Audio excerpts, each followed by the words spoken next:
You ever feel stuck or overwhelmed or honestly just really unsure of how you're going to actually hit the goals that you keep saying you want to hit? Well, today we're diving into the exact framework that you need to get past all of the things that are stopping you from really following through and getting what you want. Let's find a way.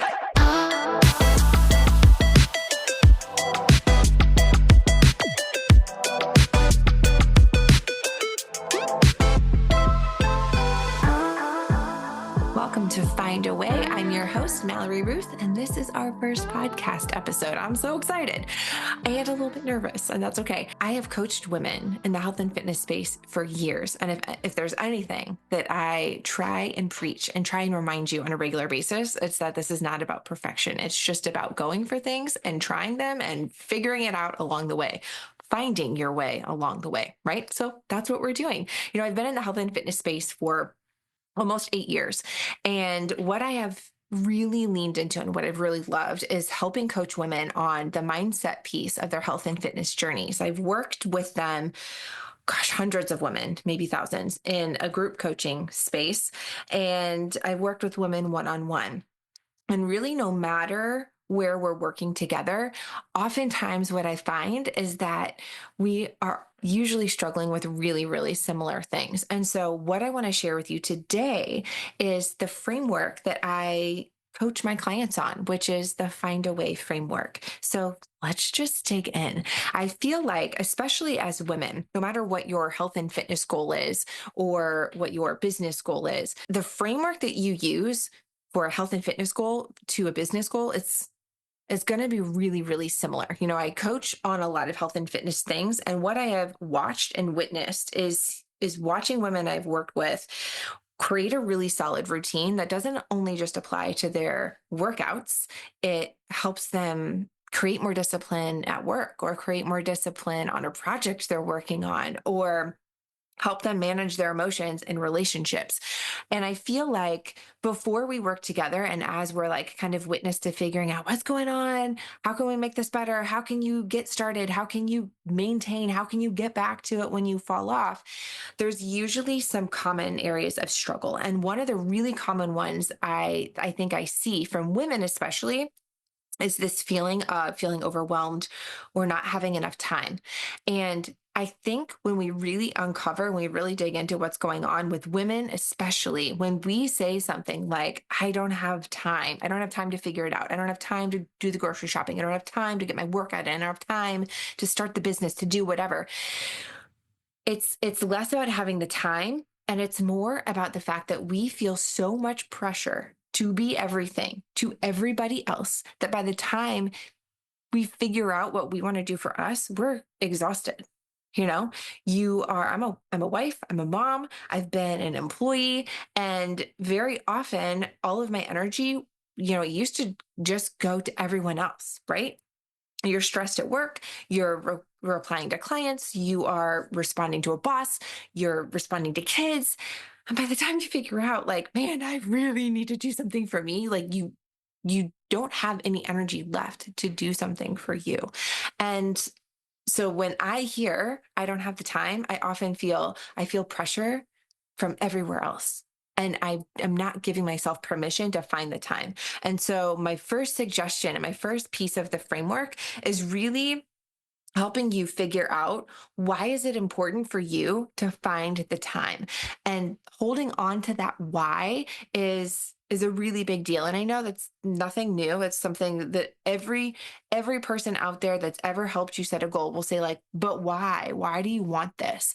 And I will say, getting really clear on your why and envisioning yourself completing a goal or getting to the result or getting to that end game and having a really clear emotional attachment to what that will feel like helps you feel a little bit more connected, and why you're going to continue on when things feel a little hard. And here's the other thing is kind of reframing what you want when you're thinking and saying out loud what your goal is. And I'm in the health and fitness space, so I will frequently use health and fitness examples, but something I think we can all relate to is this idea of, I want to lose 10 pounds. And we'll often say something out loud like, I need to lose 10 pounds, right?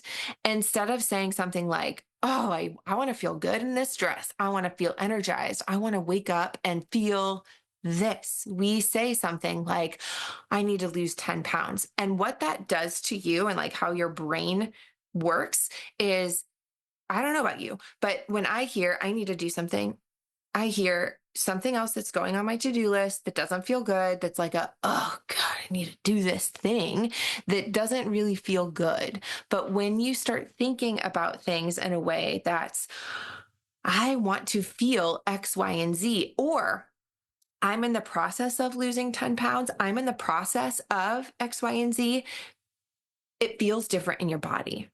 And, I can do an entire podcast episode on what happens with what you're telling yourself and the thoughts that you have.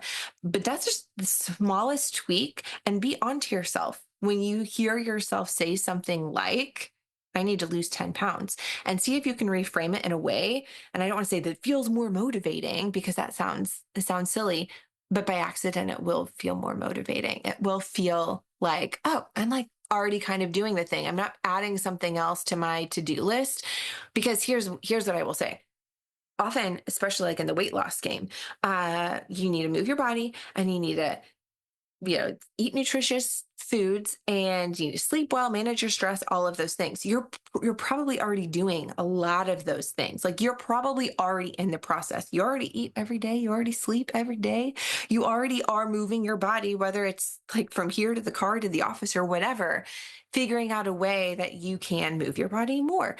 You park further away, or you add in something that's more nutrient dense, and you're focused more on what you're adding in than what you're taking away, right? There's a lot of different ways to look at that. So step one is getting really clear on your why, right? That which talked about, and I kind of went off on a tangent. But the step two piece of that is setting really realistic, actionable goals for yourself, and breaking those goals into manageable things that you can do is going to make it not feel as hard when you're trying to get something started. Because when you're changing a behavior, of course, it's going to be harder than what you were doing before because you're not on autopilot, right? So when you set something up, instead of saying like, I need to change it all on Monday, like this is the first week of January that I'm recording this. And so I'm talking to a lot of women that want to change their workout. They want to change their routine. They want to change their nutrition plan. They're going to start reading. They're going to start, doing meditation, and outside of like all of these other goals that they have, right? Like it's a lot of change that they want in their life. And maybe you want a lot of change in your life, but don't forget you can have a lot of change with small steps, right? I was having lunch with a friend of mine a couple months ago, and this example stayed in my head of, if you're in an airplane, if you're a pilot and you change your trajectory like 1 degree, your destination is completely different, right? So don't feel like you have to change all of the things to completely change where you're headed. You can change things one step at a time. So maybe if you want to eat better and you want to work out and you want to move your body, give yourself the grace to figure out how it's going to flow into your day, right? Like find the space in your day first, because this is what happens is we say like, oh, I need to start working out. But when we say I need to start working out, or I'm in the process of figuring this out, what ends up happening is it's not just about working out. It's you have to get up earlier. You have to figure out what workout you're doing. You have to figure out what's going to happen to the kids while I'm getting this workout in. If you have small kids at home, right? It's what am I going to do after, it's like, how do I progress? All sorts of questions pop up versus saying, okay, well, step one, pay attention to step one. Where can I find 30 minutes in my day that I can get more movement in? Great. And maybe the first few days that you're getting things started, you don't even do a full workout. You just like stretch or you go for a walk or whatever, because you've already accomplished finding that space in your day, and then worry about step two, right? And nutrition, same thing. I think a lot of things happen with nutrition in the sense of like overwhelm that we can all have. And I have it too in regards to meal prep, where you feel like you have to overhaul everything. It's like, well, if you have to make all of these changes, even one of those changes will still move you in the right direction, right? So make the small changes. And if you feel like, you're going to fall off track, give yourself the grace to get back on it. I think the other big piece, and I'll touch on this later, is giving yourself the space to figure it out versus feeling like you have to have it figured out before you even get started.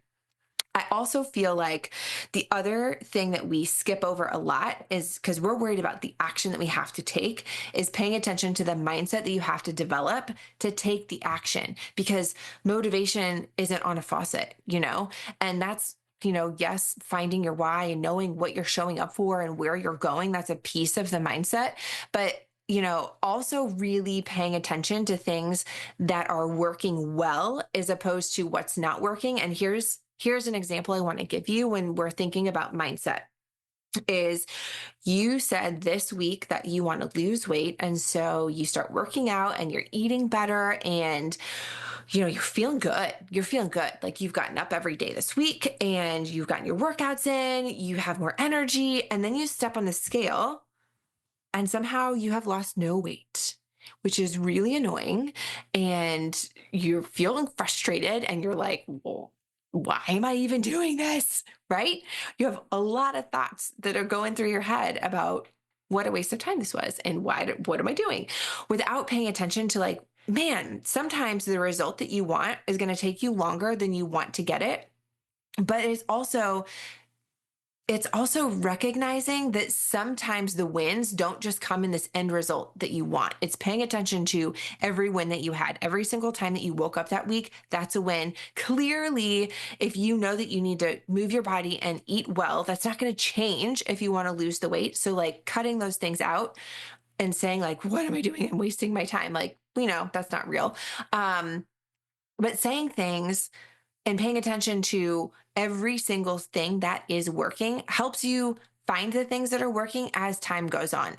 There's this book by Dan Sullivan and Benjamin Hardy called The Gap in the Gain. If you're on YouTube, I'm like showing you the photo. It's a really, really good book. And it goes into the science of how our brains work when we set goals and how we're literally designed. We are programmed as humans to always pay attention to what's not working, to how hard things are. It's a survival skill that doesn't serve us when most of us are like well fed and have roofs over our head. It's like a stress response that doesn't do us any good other than to like pull us off track. So understanding the science behind how your brain works sometimes helps me with the mindset piece, because it helps remind me that, like, wait a second, just because I thought that doesn't mean it's true. Another trick that I give a lot of women that I work with is we're like, who want to start journaling. Maybe journaling's not your thing, but something to pay attention to if you have a tendency to spiral. I have a tendency to spiral like 3 days out of the month. If you know, you know. Well, when I'm paying attention to the thoughts that are going through my head, oftentimes they're not facts, they're thoughts. And stopping myself and being onto myself when I see something that's inaccurate and recognizing that, like, that thought is pulling me out of something that's actually serving me well, and kind of stopping myself. And I could do a whole other podcast on that. So I'll stop there. But there's a lot that you can learn from just being onto yourself and aware of the thoughts that you're having about certain situations. The biggest thing, and if you're going to do anything every week, this is it. It's giving yourself time once a week. I do this on Sundays, to look back and reflect on what was working and what wasn't working. I just prompted my clients in my group to do this yesterday, actually, because just like we're talking about the mindset piece and building a supportive mindset and paying attention to the gain versus the gap, it's you collecting data. And as you're working towards a goal, the more data you have, the more you're removing yourself from the emotion of how far away you are from the goal. And I don't know about you, but having data makes it feel really good. And sometimes the data tells me that I didn't show up like I said I was going to show up. Sometimes it tells me I ate off the meal plan. Sometimes it tells me I did all of the things, literally what is happening right now, right? You don't know. But as you are going through whatever your goal is in health and fitness or business or anything, give yourself the time to set your new routine, to put things in motion, and to change it up, to not just stop when things don't feel like they're not working. If you get to the end of the week and you're like, what the hell? I haven't lost any weight this week. Like, I've done all the things. And look back at the data, track what you're doing, tracking your food, tracking your workouts. The more you track, I'm telling you, the more you track, the more data you create for yourself, the more emotion you're taking out of what's not working. Because when you hear yourself saying something like, this isn't working, I'm doing all of the things, one, some of those things are inaccurate, but also they're going to pull up a lot of negative emotions in you. And as Brene Brown would say, shame is the worst emotion that you can feel. And I don't know about you, but when I see a scale number that I don't like, it doesn't feel good. And sometimes there is some guilt or shame that's attached to what I ate that week or what I didn't do, how I didn't show up for myself, how I didn't follow through on something. So I could go just really down the rabbit hole on that. But it's something, just a thought to keep in the back of your mind as you're giving yourself the grace to figure out your routine. Give yourself the time to figure out what worked or what didn't work. Maybe 5 a.m. wake ups, are just not your thing. Maybe you really want to be a morning person, but maybe you're not, right? Like maybe you are an afternoon workout person and that's okay, right? Like figure out what feels good and what is sustainable for you this week or this month. The other thing I say as you're setting goals, as you're changing your nutrition plan, changing your workouts, is there's this long-term goal that you have of losing the 10 pounds or starting the business or earning the income or whatever. And setting the short-term goals in between, when you miss those short-term goals, it doesn't change the fact that you're still working towards this, right? It just means you have to adjust and go about it maybe in a different way, which is finding the way that works, right? Find a different way. There's always a way. I hope this was helpful for you. I hope you come back and listen to more as I really dig into topic by topic, more things that get into getting clear on your why and setting clear actionable goals and, building your supportive mindset, creating consistency over perfection and going through those reflection exercises that are really helpful for you long-term. I'm so excited that you're here. Thank you so much for listening. If you are listening and you'd like to leave a review, I would love for you to leave a review. If this was helpful for you, like and subscribe wherever you download your podcasts. You can also find me on socials at Mallory Ruth Fit or stay in touch. Join my mailing list at malloryruth.com. Join me next week for our next episode of Find a Way.